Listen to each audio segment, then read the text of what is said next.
ในช่วงที่เริ่มจีบกันมีนและดีมคิดว่าใครในเฟรนด์ไฟล์ที่ดูจะช่วยเป็นแม่สื่อได้ดีที่สุดและใครในเฟรนด์ไฟล์ที่ดูน่ากลัวที่สุดวิเลตของผม ฮะ เวียเลต เฮ้ยทำไมอ่ะน่าสนใจอ่ะ ชอบเถียงกัน พี่บีบอกมือเนี่ยดีมากหลอมเห็นดีเลย เอาแล้วมึงจะ แต่พี่บีก็ทำแบบนี้เหมือนกัน ไง พี่อันเนี้ยสุดยอดก็งั้นนะอันนี้ดีกว่าอีก ใช่มันทำเหมือนกัน จุดไหนวะเฮ้ยไอ้นี่มันชอบเราแน่เลยว่ะ การที่เขาชวนเราไปกินข้าว2 คน นะ และมีพี่ก้อยเดินไปส่งที่รถแล้วบอกว่า ฝากดูเพื่อนด้วยนะนิสัยอะไรของอีกฝ่ายที่อยากให้ลูกเป็นแบบนั้น ไคเนสแล้วกันมุมมองที่แบบว่าอ่อนโยนอะไรเงี้ยก็อาจจะ เธอไม่อ่อนโยนเธอก็ดูอ่อนโยนนะ ให้ลูกเหมือนเธอดีไหม ดีค่ะ นี่ถ้าลูกเหมือนเธอก็รักตายเลย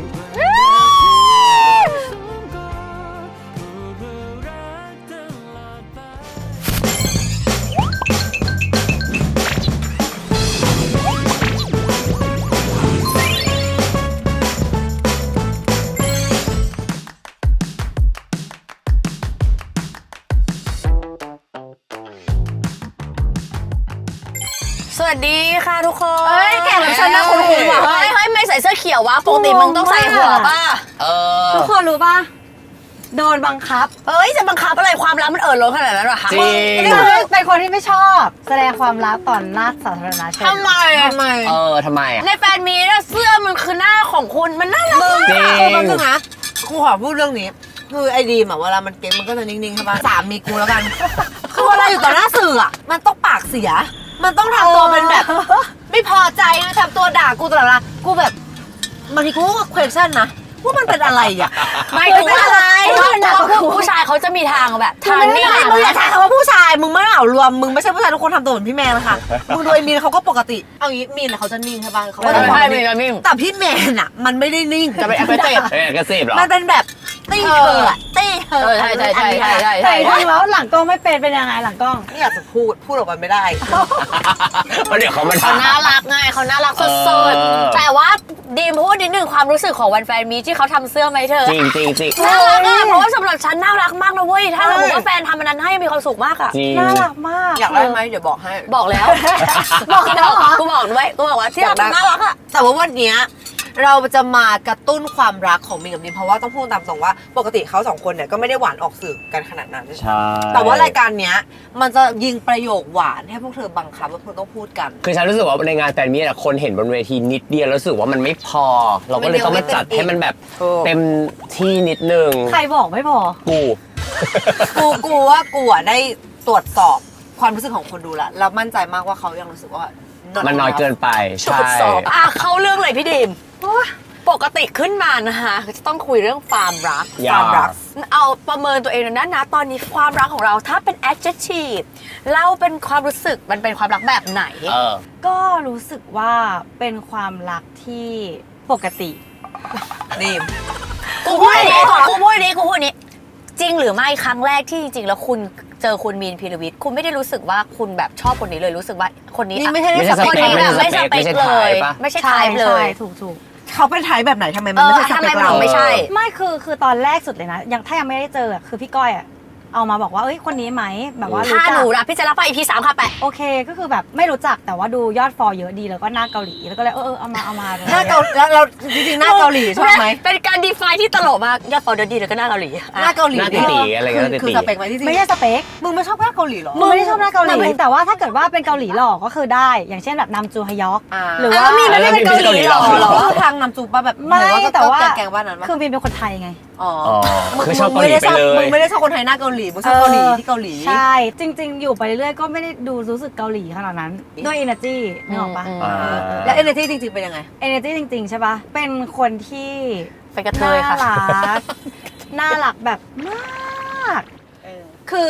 ตอนนี้ประโยคหวานละแต่อินเนอร์ยังเหมือนแบบต่อต้านกับตัวเองอยู่ ใช่ ถ้าเกิดว่าดูจากข้างนอกอ่ะจะรู้สึกว่าเอ้ยแบบเขาเป็นคนแบบว่าซึนๆแบบนิ่งๆอะไรเงี้ยแต่ว่าจริง ๆ แล้วอ่ะเขาเป็นคนที่มีคุณภาพของความแบบ เรียกว่าน่ารักที่แท้จริงแบบค่อนข้างเลเวลสูง ยกตัวอย่าง ยังไงล่ะ พูดอย่าง เดี๋ยวเขาต้องขึ้นรถมาแล้วเนี่ย execution ได้ไหมว่าในความที่คนนอกเห็นอะไม่คิดเลยว่ามีจะทำอะไรแบบนี้อะ ก็เขาเป็นคนใจกว้างแบบว่าเหมือนคิดถึงคนอื่นเยอะแล้วก็รู้สึกว่าเหมือน energy feeling แบบ เหมือนอาจจะดูแบบปากจัดแบบพูดอะไรอย่างงี้ใช่ปะแต่ว่าจริงๆเราเป็นคนแบบใจดีอ่ะไม่ได้มีอะไร เวลาไปเดินทางด้วยกันจริงหรือไม่ที่เขาเก็บกระเป๋าให้เธอกระเป๋าเดินทาง จริงก็คื คือ อ ว่า มึงเลือกแล้วมึงก็โยน แล้วเขาก็นั่งพับ ใช่ เลิศเนาะแต่หลังๆมาก็คือคุณมีนโอ้โหมาแล้วเดินมาแล้ว เธอจะบอกให้ว่าแต่ถ้าสิ่งเนี้ยเขาก็จะบอกว่าเขาก็จะพูดตอน เรียวๆเขาจะถึงเนี่ย เราคนอื่นว่าจริงๆอ่ะฉันน่ะควรจะเก็บเอง แต่ว่าเนี่ยไม่น่าแบบสปอยให้เป็นนิสัยเลย อ่ะ อะไรอย่างเงี้ย เดี๋ยวถาม เขาก็จะทำทรงเหมือนกันใช่ไหม เออเขาทำ มาเลย ทรงห มา อน เล กัน ยมาเลย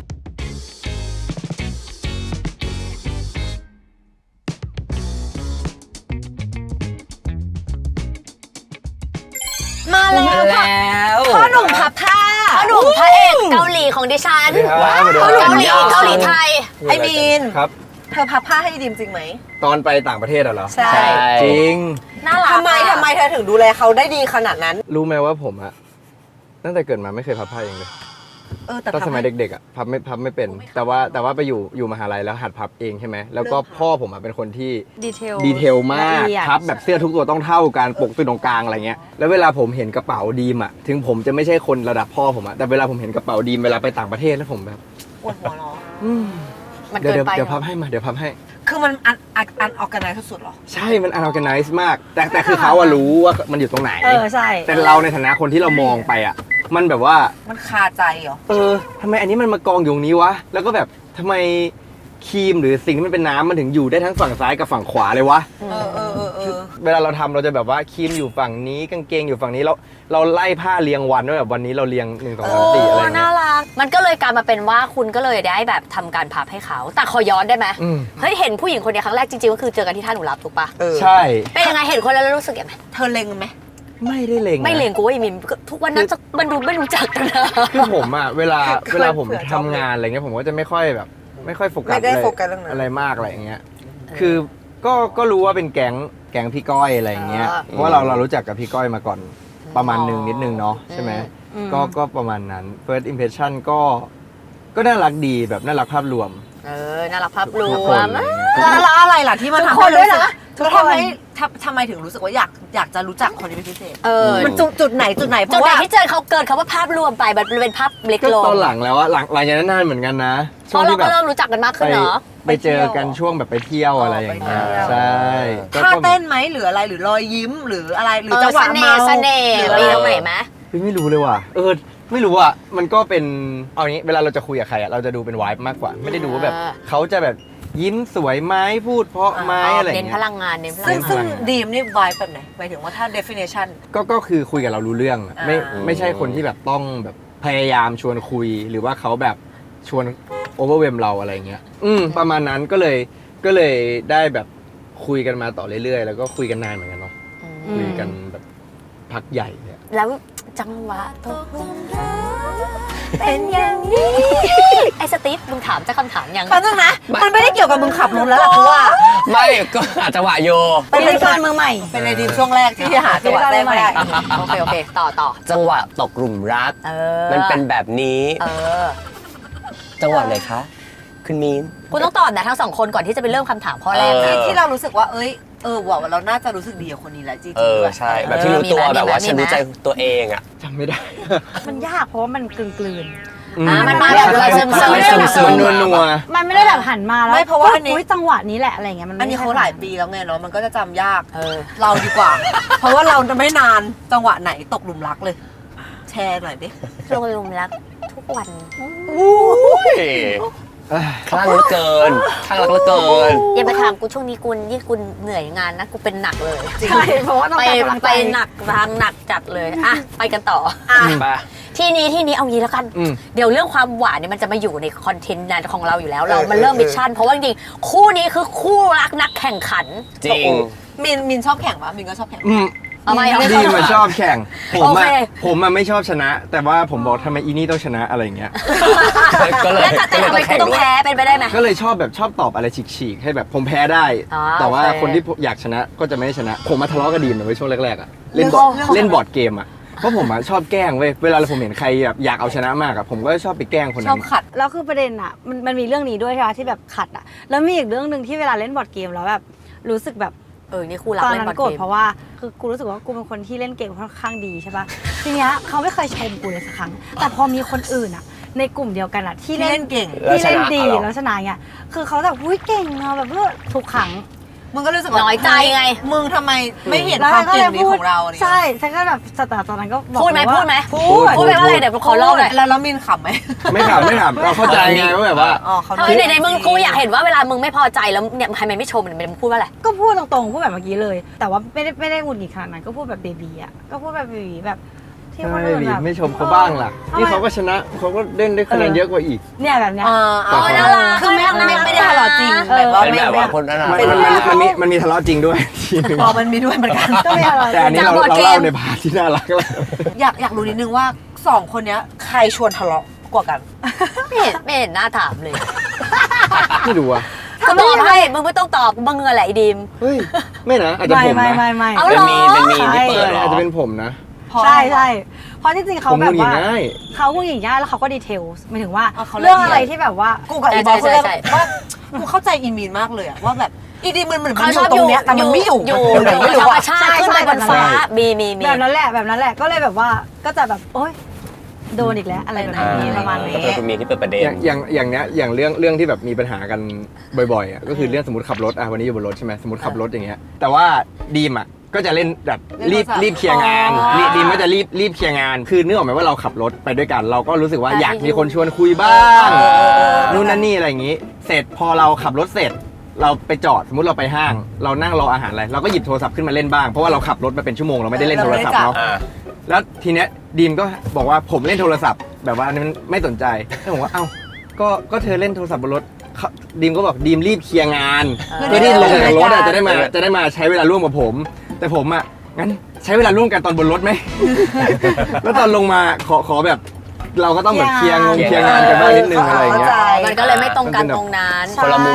ม เอางี้แต่วันนี้คุณต้องทำงานเป็นทีม ได้ เพราะว่ามิชชั่นแรกของเรามันคือเกมที่คุณต้องชนะ 4 ใน 7 เท่านั้น ใช่ คุณถึงจะ achieve ซึ่งไม่ได้ให้คุณแข่งกัน ให้คุณแข่งกับพวกเรา ถูก คุณต้องร่วมมือกันเอาชนะมิชชั่นนี้ เกมขอเดาใจเธอ กติกาคือคิวปิดจะพูดประเภทของสิ่งต่างๆ ขึ้นมา แล้วนับ 3 2 1 ทั้งมีและดรีมต้องตอบให้ตรงกัน 4 ใน 7 ข้อ จึงจะถือว่าภารกิจสำเร็จ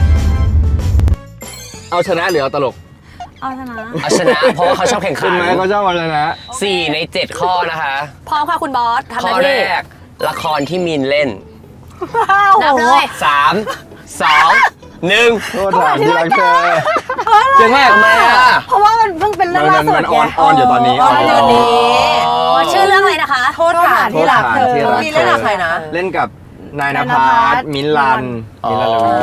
โทษฐานที่รักเธอ ตอนแรกเกือบตอบเพชรฆาตจันเจ้าเพราะว่าเป็นเรื่องแรกในช่อง ใช่ไห โทษฐานที่รักเธอโอเคมาข้อ 2 ค่ะทำได้ดีค่ะ ประเทศที่ไปด้วยกัน นับ 3 2 1 เมกา เพราะว่าเป็นทริปแรกเอ้ย 3ไม่ คืออ่ะเธอลองพูดก่อนฉันมีเหมือนกัน ไม่คือฉันว่าอเมริกามันมีหลายความทรงจำมันใหญ่ประมาณหนึ่งหมายถึงว่าประเทศมันใหญ่ด้วย แล้วก็กูไปนานด้วย แล้วก็มีเรื่องที่แบบว่าทะเลาะกันที่ไมอามี่ด้วย ออกนอกเอเชียครั้งแรกของผม เหตุผล แต่ตอนแรกอะผมอาจจะตอบยุโรปแต่ว่ายุโรปไม่ใช่ประเทศ แล้วก็ยุโรปมันไปหลายประเทศ โอเค ถูกไปแล้ว2 ข้อข้อที่ 3 ค่ะมา มาร้านอาหารในบางนา นับ 3 2 1 ฟูดดี้ เฮ้ยไม่ตรงฟูดดี้กับอะไรนะ โปแตก โอ้แต่ เรือโป๊ะด้วยไม่ใช่โป๊ะแตกเรือโป๊ะด้วย อุ้ยมี พวกคุณไปกินมาแล้วนี่ อร่อยมากแบบ แล้วโป๊ะอร่อยเลยอ่ะแล้วฟูดดี้คืออะไรอ่ะ ฟูดดี้มันเป็นแบบว่าก็อยู่ใกล้ เป็น บ้าน คอมมูนิตี้มอลล์ใกล้บ้าน อ๋อแล้วทำไมดีมถึงเลือกอันนั้น ก็รู้สึกว่ามันง่ายๆ ใกล้ๆบ้าน อ่า อ๋อโอเค ข้อนี้ ข้อ ผิด หนึ่ นะ งข้อ 4 ค่ะ เจ้าหญิงดิสนีย์ นับ มา 3 2 1 เบล ลาพันเซลไม่ผิดไม่ตอบเบลอ่ะ ไม่ได้ชอบเบลเหรอ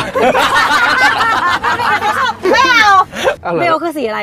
สีเหลือง เขาชอบเบลเหรอ ไม่ได้ชอบเบลเหรอ เขาชอบตัวอะไร มึงลาเป็นเซลก็สีเหลืองปะ ลาบันเซล ไม่ได้สีบัว ก็ลาบันเซลกับเบล เขาชอบอะไรที่สุด เจ้าหญิงเหรอ ไม่รู้ ดิสนีย์อะเหรอ ลาบันเซลเหรอ เธอไม่รู้เหร ฉันคิด อ ว่าเบลนะเนี่ยฉันอาจจะจำผิดนิดนึง มึงโอเค อันนี้เราตั้งมีนไวันนี้นะ อีนี่ลาพาเซลก็สีเหลืองปะ ลาเป็นเซลผมเหลืองอ่ะใช่ปะ ล ลาพันเซลผมยาว เห็นไหมผมเหลือง ลาพันเซ เบ ล ลคิดว่าผมยาวสีเบลคือเบลเหรอ ไม่เขาชันใกล้กันนะ จำ มึง ผิดจำผิดจำผิดจำผิด เชิญชื่อผิดใช่ไหมแต่ว่าเข้าใจว่าคือตัวนั้นใช่ไหม ใช่แต่ว่าจำว่าผมยาวอ่ะสีเหลือง ตกใจแล้วเว้ย จำว่าผมยาวอ่ะสีเหลืองตอบผิด ไอ้บอสไปต่อ ถือว่าผมตอบผิด ตัวเลข1หลัก โอเคนะ ก็คือ0 ถึง 9 3 อยากจะว่า 2 1 แปด 3 4ไง อันนี้ก็โหดอยู่นะ ยากกูว่านี่ยากนะ ผิดไป 3 นะคะคู่นะ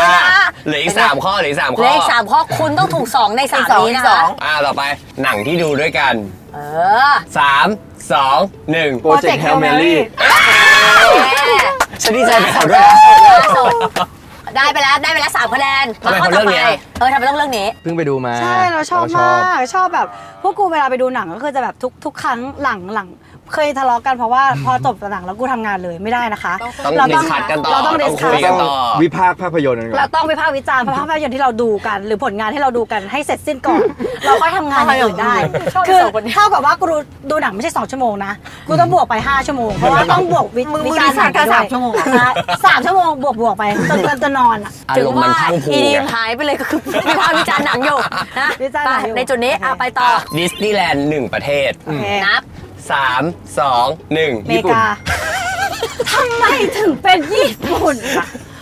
ทำไมถึงไม่ใช่ดิสนีย์เวิลด์อะคือแบบมันไม่มีเหตุผลที่จะไม่ใช่ดิสนีย์เวิลด์เลยอะ เฮ้ย กูว่ามีนอ่ะมันไม่ได้อะไรกับดิสนีย์มากคือหมายถึงว่ามันอาจจะไม่ได้ละเอียดละอออะไรกับดิสนีย์มากมันก็เลยอาจจะเข้าใจผิด ก็คือไปกับแฟน ไม่ เพราะว่าแบบ ไม่ มัน เอาคำ น่า ถาม รั ดิ ก สนีย์ได้ปะคือตอบผิดเดียวดิสนีย์อย่างเดียวเลย มันดึง ไม่ญี่ปุ่นของมันน่ารักเหมือดคือตอนไปฝรั่งเศสอ่ะดีมพูดว่าโอ้โหของไม่น่ารักเลยเหมือดญี่ปุ่นน่ารักกว่าอีก เบบีเหมิร์ดที่น่ารักกว่าญี่ปุ่นคือ อมริ เซี่ย กาง ไฮ้ เซี่ยงไฮ้เหรอ เดมมึงฟังนะ ลุงนี้กูตอบอาบูดาบี พันธุ์แท้ กู ดิส ตอบอา นี บู ย์ ดาบีแม่งไปเลยดีกว่า ไปต่อข้อสุดท้าย ข้ เดียว อสุดท้าย ชื่อผู้หญิง1คนที่ไม่ใช่ดีม น้ำเลย 3 2 1 แม่ อ้าวก็พูดชื่อสิ เอาแม่ติ๊ก แม่คือเธอต้องพูดไม่ไก่ก็ติ๊ก ใช่เฮ้ยขอครึ่งคะแนนได้ไหมครับ ได้อีนี่มันตลกเพราะมึงได้3 คะแนนครึ่ง อ่ะหนูก็ชนะอยู่ เขาขอรีเพย์ตะกี้ของความคือจริงๆแล้ว ไม่ใช่ชื่อแม่ เห็นไหมว่าดีไม่ใช่มาคือเธอต้องพูดไม่ไก่ก็ติ๊กเข้าใจปะ คือเธอต้องพูดไม่ไก่ก็ติ๊ก ดีมดูเป็นสาวน่ารักสดใสแต่จริง ๆ แล้วนั้นชีก็มี ย้อน ความ ไปหนึ่งทีเธอ ต้องพูดว่าไก่ไม่ก็ ติ๊กกูแบบโอ้ยคืออะไรแต่เอาเป็นว่าเขาชนะผ่านมิชชั่นค่ะเราไปมิชชั่นที่ 2 กันเลยดีกว่าเพราะว่ามันมีอีกหลายคำถามไปค่ะ let's ไป go ค่ะ ช่วงคิวปิดเสือรัก เราจะมีโหลคำถามเสือรักให้ทั้งสองคนได้รู้จักกันมากขึ้น ผ่านคำถามที่คิวปิดเตรียมเอาไว้ให้ โดยคิวปิดจะมีหน้าจอบอกบท คอยช่วยบอกบทให้สองคนได้จีบกัน และทั้งสองคนต้องพูดตามบทตามคำบอกของคิวปิดเท่านั้น ถ้าไม่ทำจะมีบทลงโทษ ตอนนี้เข้าสู่มิชชั่นที่ 2 นะคะ ครับ ให้ขวดโหลทั้งคู่ไปเลยค่ะ มา เปิดคำถามแรกขึ้นมา อุปกรณ์ ในฐานะที่คุณนะคะ คุณดีมคุณ นี่ เป็น นะคะ พิธีกรมาก่อน คาดหวังว่ามันจะต้องแบบ smooth as ดี silk มมึงอยากให้มันเสียศักดิ์ศรีเจ้าของรายการนะ ก็ เว้ย จะโปรดเปิดแล้วตก ฉันจะปิด ตลกเลย ม่านให้เธอคุยกัน ที่ว่าสองเล่นหนังตะลุงเหรอพี่ เดี๋ยวกู ไม่ต้องปิดไม่ต้อง โอเค ฉันจะเป็นสตีฟต่อไปแล้วกัน โอเค อ่านออกมาเลยจ้า การกระทำอะไรของอีกฝ่ายที่ทำให้เราหึงที่สุด ว้าว ความรู้สึกแบบ คือ ไหน คือถ้าเกิดพูดถึงเรื่องเนี้ย อืม ถ้าจากฝั่งนู้นอะแทบจะไม่มี คือมีน คำว่าหึงเลย คือ อะ มีนไม่ทำตัวให้มึงหึงเลยเหรอ มีน่ะไม่หึงเลย อืม ไม่ว่าฉันจะทำตัวแบบไหนก็ตาม ก็เป็นเรื่องที่ดีแล้วป่ะ แต่ว่า แต่อย่างเช่นสมมุติว่า อาจจะมีแบบมันเป็นหึงบวกห่วงแล้วกัน เฮ้ย คือแบบว่า อย่าง ตื่น เช่น เต้นนะเว้ย แต่จะดู พูดมันย ยังเดี๋ยวก่อนยัง อย่างเช่นแบบว่ามันมีครั้งหนึ่งที่แบบไปเที่ยวดึกอะไรเงี้ยแล้วก็แบบต้องดูแลตัวเองแบบไม่ค่อยไหวต้องให้เพื่อนผู้ชายมาส่ง ซึ่ง ซึ่งเพื่อนผู้ชายคนนี้ผมก็รู้จักไงแต่ว่า ใช่แต่ว่า แต่เรา เรารู้สึกว่า เรา เป็นครั้งเดียวที่ มันไม่ได้หึงแต่ว่ามันเป็นความเป็นห่วงนำมากกว่า ว่าแบบว่าเอ้ย เฮ้ย ทำไมมัน ไม่ดูแล ห่ว ตัว ง เอง นำแต่หึงด้วยนิดนึงไหม หึงด้วยที่แบบว่าเฮ้ยแล้วไปใช้ผู้ชายทำไมอะไรอย่างเงี้ย เมื่อไหร่ เขาก็ไม่ได้ไม่หึงนะคะ ดีเนาะ ใช่ ไอ้มีมันหึงน่ารักจังเลย เธอพี่แมนอะหึงแบบเยอะ โอ้โหไอ้ดีมกูพูดจริงนะ ก็ ถ้า โกรธ สิทธิ์เนี้ยแล้วเป็นพี่แมนโอ้โห โดน รู้เรื่อง โอ้โหเจ็บหูแล้ว ไม่แต่ว่าทุกคนก็ต้องอยากให้หึงบ้านเราก็อยากให้หึงบ้านเหมือนกันแหละ เอามึงอยากให้หึง อ๋อจริงๆตั้งใจอะไรซ้อนไป อ้าว ไอ้นี่ จริงๆไม่เมา โอ้โหจริงๆแกล้งล้มจริงๆแกล้งล้ม ไม่มันเขาจับได้แล้วเนี่ย จำได้ แต่ว่า ค่ะ แล้วเธอรู้สึกว่าจริงๆแล้วเธออยากให้เขาหึงหวงในบางทีไหมแบบเพื่อแบ ก็ บสีสัน ก็ ใน มีบ้างก็นิดหน่อยแบบเล่นๆได้ แต่ไม่ต้องจริงจัง เอออ่ะ ก็ แล้วสลับกัน เธ ไป อ อ่ะ มันพูดยากอะคำเนี้ย เอ้าเธอก็ต้องทำให้ได้นะฉันก็ได้เหมือนกัน โอเค ไปต่อ โอเค อะไร ไอ้ดิมขี้หึงปะในมุมเธอ เพราะในมุมเพื่อนจะอีกทางหนึ่ง นิดหน่อยแต่ก็ไม่ได้เยอะมาก เต็มสิบ อะไร สัก งี้ย เท่าไหร่เต็มสิบเท่าไหร่ 3อะ อ่า จริงๆแล้วว่าดิมเป็นคนขี้หึงประมาณนึงคือถ้าเต็ม 10 ก็จะน่าสัก8 จริงเหรอ แต่ว่า ไม่ประมาณนึงนะ ไม่แต่ว่ามีนมันอาจจะไม่ได้ทำตัวอะไรให้หึงหรือเขาทำตัวน่าไว้ใจ ด้วย หรือเปล่า คือทำหนึ่งคือไม่ได้ทำตัวให้รู้สึกอะไร แต่ว่าถ้ามีเหตุการณ์ที่ทำให้รู้สึกว่า อืม เฮ้ยไม่โอเคจริงๆพูดเลย สมมติว่าไปเที่ยวกันใช่ปะแล้วสมมติว่ามันมีแบบเพื่อนผู้หญิงเยอะหรืออะไรอย่างเงี้ยถ้ามีแบบว่าสกินชิปอะไรหน่อยนิดนึงอ่ะก็จะรู้สึกว่าไม่เหมาะสม แล้วมีนทำไงมีนจะจัดการยังไง มีนก็รับฟัง ก็ยิ้มให้ ใช่เขาน่ารักเขาก็รู้ เวลายิ้ม ใช่ ก็ ไห น่ารักเนี่ย เอาเป็นว่าทำได้ดีนะคะ คุณ ตา เขา คุณหยิบ พูด ตาคุณมีนหยิบตาคุณมีนหยิบ อ่ะมีนหยิบ แต่จริงๆอะไร ฮะ เอากูอยากฟังขอ ไม่ โท จริ ษ งๆแต่สรุปมันก็จะไม่ได้เป็นหึงขนาดนั้นนะมันก็จะห่วงมากกว่า แต่ว่ากูว่าคะแนนที่มึงให้ตัวเองกูว่ามันถูกแล้วเต็มสิบคะแนนกู เอาเหรอ กูมองว่ามันเป็นเลขที่ถูกเพราะว่าถ้ากูเลือกกูว่ามึงประมา ใช่ ณนั้น แต่ว่ามันอาจจะมีนอาจจะเข้าใจผิดเพราะว่ามีนไม่ได้ทำแบบมีน่าไว้ใจหรือเปล่า มีอาจจะไม่ได้ทีตรงนั้น แต่ว่า ไม่เพราะว่าถ้าเกิดว่ารู้สึกจริงๆอ่ะก็เจอแน่อะ เจอแน่เอาอีกแล้ว ในช่วงที่เริ่มจีบกัน มีนและดีมคิดว่าใครในเฟรนด์ไฟล์ที่ดูจะช่วยเป็นแม่สื่อได้ดีที่สุด และใครในเฟรนด์ไฟล์ที่ดูน่ากลัวที่สุด ของผมคิดว่าไม่ได้มองใครอะคิดว่าไม่ต้องให้ช่วยก็ได้ ต้องเลือ แต่ ก ว่า ต้อ ก็ ง เรื่ เลื อง อก จริงถ้าสมมติว่าจ ต้อง ริง เลื ๆ อก ไม่ต้องช่วย มาเป็น แต่ว่า ดู แต่ว่า จาก สมมุติที่จะต้องเลือกใช่ไหมถ้าต้องเลือกน่าจะเป็นน้ำหอมป่ะเอ้ย น้ำหอมคือไม่ วิเลตของผม ฮะ วีเลตเหรอ เฮ้ยทำไมอ่ะน่าสนใจอ่ะทำไมอ่ะ คือจำได้ไหมว่าช่วงแรกๆอ่ะผมกับพี่วีอ่ะตีกันตลอดเลยตีกันแบบแกล้งๆนะ ช่วงนี้ก็ยังตี ชอบเถียงกัน คือวีอ่ะมันชอบขี้เถียงอยู่แล้ว แต่คือแบบพวกชนะก็จะแบบว่าข้ามๆบ้างใช่ปะมีนจะไม่ยอมนึกออกปะมีนจะไม่ยอมไงพอเจอแบบวีอ่ะ อ๋อใช่มันจะจี้ มันเลย มันจะ ใช่ จี้ ปะ มันจะแกล้ง มันเลยก็จะแบบว่าปิงปองกันไปกูก็นั่งฟังขำ มืออันเนี้ยพี่วีบอกมืออันเนี้ยดีมากหรอไม่เห็นดีเลย เอาแล้วมึงจะ เป็น ไม่ ไร แต่พี่วีอ่ะก็ทำแบบนี้เหมือนกัน มึงก็เด็กเปรตไงอีมิน พี่อันเนี้ยสุดยอดก็งั้นๆนะอันนี้ดีกว่าอีก ใช่มันทำเหมือนกันสองคน อ๋อมันก็เป็นแบบตีกันแบบน่ารัก ใช่ ถ้าความน่ากลัวสุดก็คือวีแล้วถ้าให้ช่วยล่ะ อันนี้วีไอดีมเลือกน้ำหอมถูกไหม น่ากลัวในเชิงที่ว่าคือกูไม่รู้ว่ามันจะชงอะไรเข้าใจปะ อ๋อ คือกูเดา เดี๋ย ไม่ วช ได้ งว่าชงเบ้แล้วงง กูเดาไม่ได้ว่ามันจะชงอะไรหรือว่ามันจะยังไงอะไรอย่างเงี้ย อืม มันเดาไม่ค่อยเดายาก เดี๋ยว อะไร มัน เงี้ โพร่งอะไรออกมาแล้วมันแบบ ย แผ่นพังกว่าเดิมใช่ไหม แต่ถ้าช่วยได้ แต่ถ้า ล่ะ ช่วยจริงๆอ่ะฉันกลับเลือกวิโอเลตเพราะว่าฉันรู้สึกว่าไอวีจริง ๆ แล้วอ่ะมันอ่ะเนียนอ่ะอยู่เหมือนกัน อะไรอย่างเงี้ย โอเค คือจริงๆอ่ะที่แบบว่ามีช่วงแบบคุยกันแรกๆอย่างเงี้ย อืม พี่วีก็มีแบบส่วนในการแบบว่านิดหน่อย ผลักดัน ในการผลักดัน ผลักดัน คนที่จะให้ช่วยของผมเคยคิดว่าเป็นพี่ก้อยแต่พี่ก้อยไม่ชอบตอบไลน์ก็เลยช่วยไม่ได้ พี่ก้อยต่อแต่พี่ก้อยไม่ตอบตามปกติ ก้อยไม่ตอบไลน์ถ้าไม่ใช่งานมึง คือ ใช่ ถ้าแบบมันรู้แล้ว อันนี้ไม่ได้สำคัญอะไรทิ้งปัดทิ้งก่อน เธอต้องโจหัวก่อนมีเรื่องให้ช่วยอะไรอย่างงี้ เอ เดี๋ยว อ เขาต ถู อก บ ถูกอาจจะต้ เอ อง อเรื่องดี เข้า เกาเฮ้ยก้อยขอปรึกษาอะไรหน่อยดิ ตีหัวเข้าบ้านโถูกโอ้โหอยู่กันมานาน แต่เอาจริงมันไม่ได้มีใครน่ากลัวขนาดนั้น ใช่ รู้แค่ว่าเธอน่ารักรู้แค่ว่าเธอน่ารัก ใช่ตี มึงดูเป็นส่งมาแล้วกูจะเล่นอย่างไง โอ้ดีมันก็อาจจะสมูทแอซิลได้อ่ะไป แล้วสรุปว่าไม่เลือกพี่ก้อยเลือกใครบอสสองไหม เลือกพี่บอสสอกก็ได้ อุ้ย ข้อถัดไปค่ะพี่ดีมเปิดมาเลย ผิดด้าน โอ้โห ต้องรอชงรอตบด้วย ถ้ามีลูกคิดว่าใครจะเป็นสายใจดีกู๊ดคอปแล้วใครจะเป็นสายเข้มแบดคอป เออ ตอบได้เลย ตอบได้เลยง่ายมาก นั่นก็คือ ผมแบดคอป ก็แย่แล้ว เธอบีเป็นกู๊ดคอปฉันเป็นแบดคอป ดูจากการเลี้ยงหมานะ ดูจากการเลี้ยงหมานะ แล้วหมากับลูกไม่เหมือนกันปะก็ไม่ แต่พู รู้ ดก่อน ก็ยังไม่เคยมีไงก็เลยไม่รู้ว่ามันจะต้องเป็นไงแต่ว่าถ้าสมมติจากประสบการณ์การแบบว่า raise something up ขึ้นมาเนี่ยก็จะรู้สึกว่ามีนก็จะแบบว่าเขาประนีประนอมกว่าเขาแบบว่า สอนด้วยวิธีของเขาที่แบบว่ามีความซอฟต์ที่ผ่านมาการดุของเขาคือจริงๆแล้วว่าเวลาเราดุอ่ะเป็นการสอนเขาใช่ป่ะเขาจะได้เรียนรู้ว่าสิ่งนี้มันทำไม่ได้หรืออะไรเงี้ยแต่ว่าวิธีน้ำเสียงของมีนอ่ะฉันรู้สึกว่าเขาไม่สามารถรู้ได้หรอกถ้าเป็นเลเวล ลองเรียนแบบสีเสียงมีนเวลาดูชิว จะสอนลูก no no no ไม่เอา ๆแล้วมีนลองเล่นเป็นดีมสิ ตอนดุชิว เขาดุ ชิวๆทำงี้ได้ไง ตีนะ ตีเลยนะ ตีไหม แต่ตีพื้น ตีพื้นใช่ไหมตีข้างๆตีข้าง ข้าง แต่เบงเสียงมากกว่าใช้เลเวลสูง ๆแต่ ก ว่าไอ้ดีมก็ไม่ได้ดุขนาดนั้นนะจริงๆ ก็ยังไม่ได้ดูเหมือน ก็ไม่ได้ดุขนาดนั้น แต่ก็ดูกว่ามีนแล้ว แต่ถ้ามีลูกผมอาจจะ อาจจะแข็ง เข้ม ขึ้น งวดก็ได้ เป็นไม่ได้เป็นไม่ได้ แต่ นี่ ถ้า ค่ะ มีลูกด้วยกันอ่ะฉันจะดูแลเธอไม่เนียนเลย พูดออกมา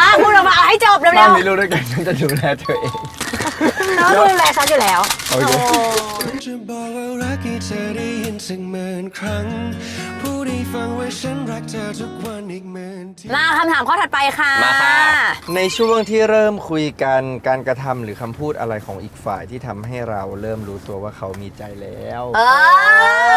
จุดไหนวะเฮ้ยไอ้นี่มันชอบเราแน่เลยว่ะอันนี้มันหลงเสน่ห์เราแน่เลยเฮ้ย สำหรับกูมันง่ายมาก นั่นก็คือ เพราะว่าการที่เขาชวนเราไปกินข้าว อ้าวกูก็ชวนมึงไปกินข้าวนะ 2 คน นะ และมีพี่ก้อยเดินไปส่งที่รถแล้วบอกว่า ฝากดูเพื่อนด้วยนะ เฮ้ย หมายถึงว่าก้อยพูด ใช่ ใช่เหรอจำไม่ได้เนี่ย เฮ้ย ที่ใต้ เมื่อไห ค ร่ อนโด วะเนี่ย ครั้งแรก แต่มันต้องมีจุดที่เราเมคชัวร์แบบเรารู้แล้วว่าเขาน่าจะแบบ เริ่มมีใจ วันแรกที่เขาบอก เริ่มรักเราอะ วันแรกที่เขาบอกคิดถึง อ๋อ หรือวันที่ หรือว่า หรือบอกชอบมันมีไหม ว่ามันลึกซึ้งกว่าแค่ว่าคนสนใจกันนะวะ จริงๆความสัมพันธ์มันพัฒนาในการแบบว่า มันค่อยๆแบบ ค่ ค่ อยๆเป็น อยๆเป็นค่อยๆไปเนี่ยเรื่องมันจะไม่ได้มีจังหวะแบบว่า มันจะไม่ได้บือหวา มีใจไหมไม่รู้ ใช่ แต่เราให้เธอหมดหัวใจ จะรักเธอไปจนตายทั้งหัวใจ ให้เธอไปหมดแล้ว ที่รักเธอคือดวงใจ อันนี้มึงพูดพั่มเพ้อพรรณนาเลย เปล่าพูดไปเลยพูดไปเลย ต่อ แอบดูหน้าจอยแผดแหมแอบดูหน้าจอย ไอ แผ เดีย ด ดูหน้าจอยมีละ มีนแล้วเธอล่ะจังหวะที่รู้สึกว่าเฮ้ยคนนี้น่าจะชอบเราเหมือนกันคืออะไร ถ้าถามผมก็คิดเหมือนดีมนะว่า การที่เขาแบบตัดสินใจมากินข้าวกับเราแบบ2 ต่อ 2อ่ะหรือการที่เราตัดสินใจไปกินข้าวกับใคร2 ต่อ 2อ่ะมันก็ค่อนข้างเปิดและเปิดแล้วแหละ ประมาณนึง ก็ เพราะจริง ก็ถือว่ามีความชอบอยู่ คือสำหรับดีมอะคือดีมไม่เคยไปกินข้าวกับใครที่ไม่ชอบ ม คือฉันไม่ได้เป็นคนเปิดโอกาสขนาดนั้นอะเป็นลักษณะนิสัยแบบนี้ อืม ก็คือแบบไม่ชอบไม่ไป อืม อะไรประมาณเนี้ยหรอมั้ง เป็นโมเมนต์นั้นของทั้งสอง แปล คน ว่า การที่ไปก็หมายความประมาณนึง ใช่ หมายความแล้วประ โอ มาณ เค นึง โอเค ไปข้อถัดไปสิคะข้อสุดท้ายแล้วนะคะ ข้อนี้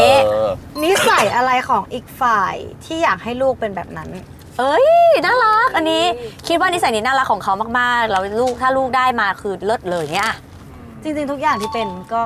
ก็อยากให้มีหมดจากตัวเขา แล้วก็แต่ถ้าสมมติสเปซิฟิกเหรอ ก็อาจจะเป็นการรักครอบครัวอ่ะเนี่ยฉันให้สำคัญรักครอบครัวเอาดูแลเอาใจใส่ดีเทลกับมันแบบไปใส่ใจจริงๆอะไรอย่างเงี้ยนึกออกปะ โอเค พี่มีนล่ะ ถ้าเจาะก็อาจจะเป็นเรื่องแบบว่า kindness แล้วกัน ฉันใจดีเนาะ ผมเรื่องนี้ผมอาจจะสอนไม่ค่อยได้ ผม นี่ ไม่ ฮา ค่อย ร์ชเหรอมึงฮาร์ชเหรอคะ ก็เลยแบบว่า ก็เลยแบบว่า ถ้าแบบถ้าสมมุติมีลูกแล้วลูกเขาได้มุมมองที่บริสุทธิ์อะมุมมองที่แบบว่าอ่อนโยนอะไรเงี้ยก็อาจจะดีแล้วก็เป็นเรื่องที่เราอาจจะไม่สามารถเพิ่มเติมให้ลูกได้เท่าไหร่นักอะไรเงี้ย เธอไม่อ่อนโยนเธอก็ดูอ่อนโยนนะ เนาะ เขาจะชอบเขา ให้ลูกเหมือนเธอดีไหม ขาสร้างดีค่ะ นี่ฉันรู้เหมือนเธอก็รักตายเลย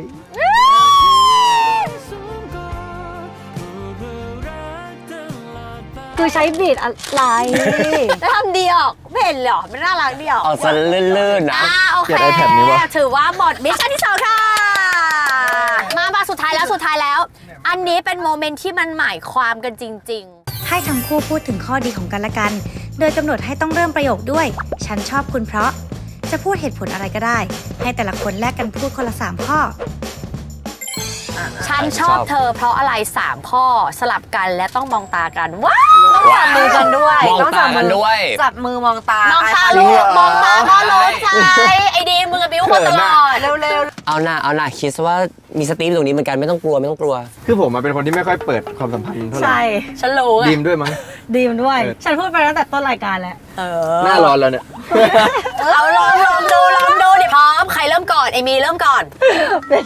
โอเค เธอเราโชคดีแค่ไหนแล้วที่พิธีกรในรถอะเป็นเพื่อนพวกเรา ถ้าเป็นคนอื่นผมไม่มาออกหรอก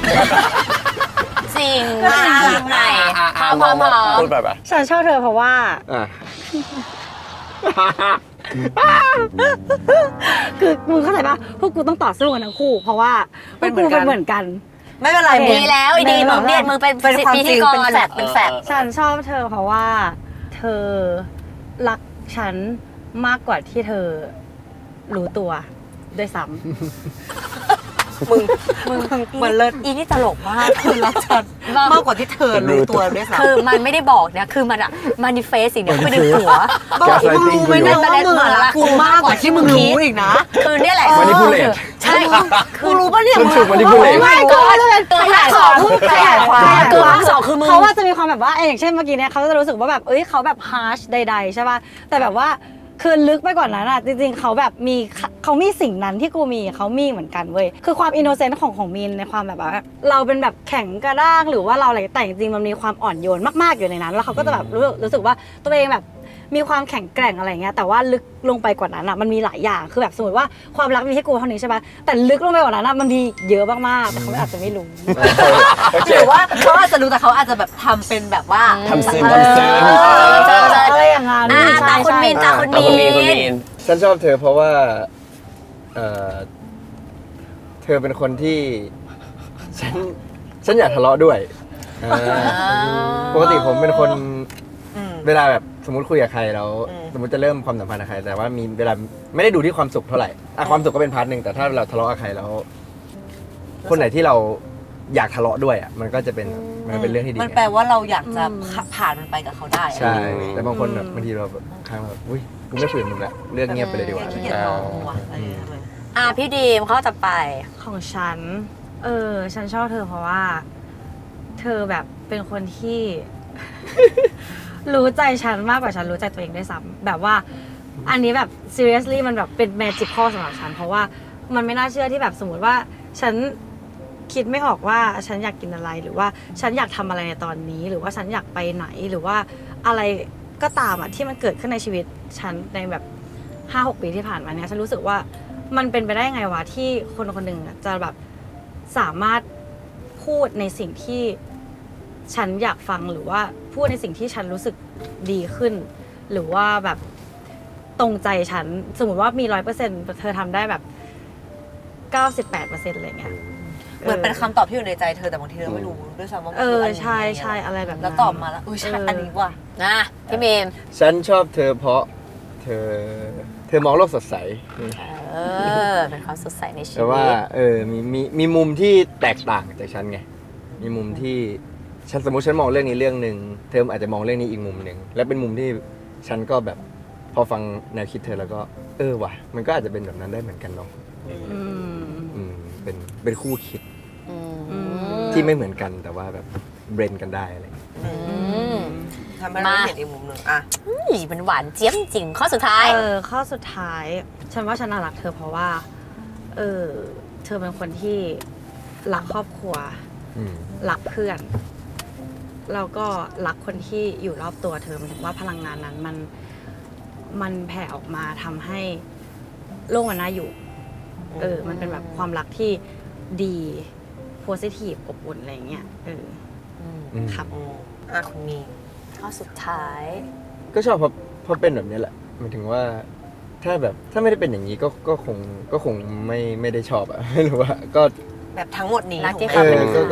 ก็ชอบที่เป็นแบบนี้ชอบที่เดินมาด้วยกันแบบนี้อะไรเงี้ยนั่นแหละ เก่งมากตรงว่าเขาก็อย่างที่บอกคือทั้งสองคนเนี่ยไม่ได้แบบว่าโชว์ด้านนี้กันสักเท่าไหร่ ใช่ ก็ถือว่าขอบคุณมากแล้วก็เป็นโมเมนต์ที่น่ารักมากแล้วเชื่อว่าหลายๆคนเนี่ยอยากเห็นอะไรแบบนี้อยู่แล้ ใช่ ว เพราะว่าจริงๆก็เหมือนแบบเป็นรายการเพื่อนๆมันก็อาจจะเป็น ใช่ก็เลย แบบ มา คอมฟอร์ตโซนแต่ว่าก็ขอบอกรายการอื่นไว้เลยนะคะ ว่าถ้าชวนไปอาจจะไม่ได้นะจ๊ะ จริง แบบใส่ซะอีก ที่นี่ตลก เรื่องจริง โอเคก็ขอบคุณทั้งสองคน คนมากทุกคนทั้ง2คนฝากหน่อยค่ะว่า ผลงาน ฝากอะไรก็ได้ที่อยากฝากให้หมด พี่มินฝากเลย ปีนี้ครับปีนี้ก็เดี๋ยวมีภาพยนตร์1เรื่องครับผมแล้วก็มีซีรีส์อีก2เรื่องครับปีนี้ครับเดี๋ยวรอติดตามว่าจะเป็นเรื่องไหน ก็ไปติดตามซีพี่มีนไว้นะคะ โอเคมา พี่ดีมีอะไรไหม ฝากทุกคนนั่นแหละฝากช่องนะคะ อย่าลืมไปแต่ว่าละครเวทีกำลังจะเริ่มเล่นนะคะ ดาราไลน์นะคะ ติดตามพวกเราทุกคนด้วยนะจ๊ะ โอเค แล้ววันนี้เรามีสตีฟมาสตีฟค่ะพูดหน่อยว่าในฐานะที่มากับคู่นี้คือไปยุ่งวุ่นวายกับชีวิตคู่เขา เอางี้ทำไมเธอถึงชอบไปเที่ยวกับคู่นี้ใช้คำนี้แล้วกัน โอ้ยฉันรู้สึกว่าฉันรักคู่นี้คือฉันรู้สึกว่าเขาเป็น energy ที่เปิดรับทุกคนคือเขาไม่ได้อยากใช้ฉันไปคนเดียวด้วยนะเขาเป็นคู่รักที่เหมือนเขาชอบแผ่ความรักให้คนอื่นอ่ะคือเขาชอบชวนเพื่อนๆไปกับเขา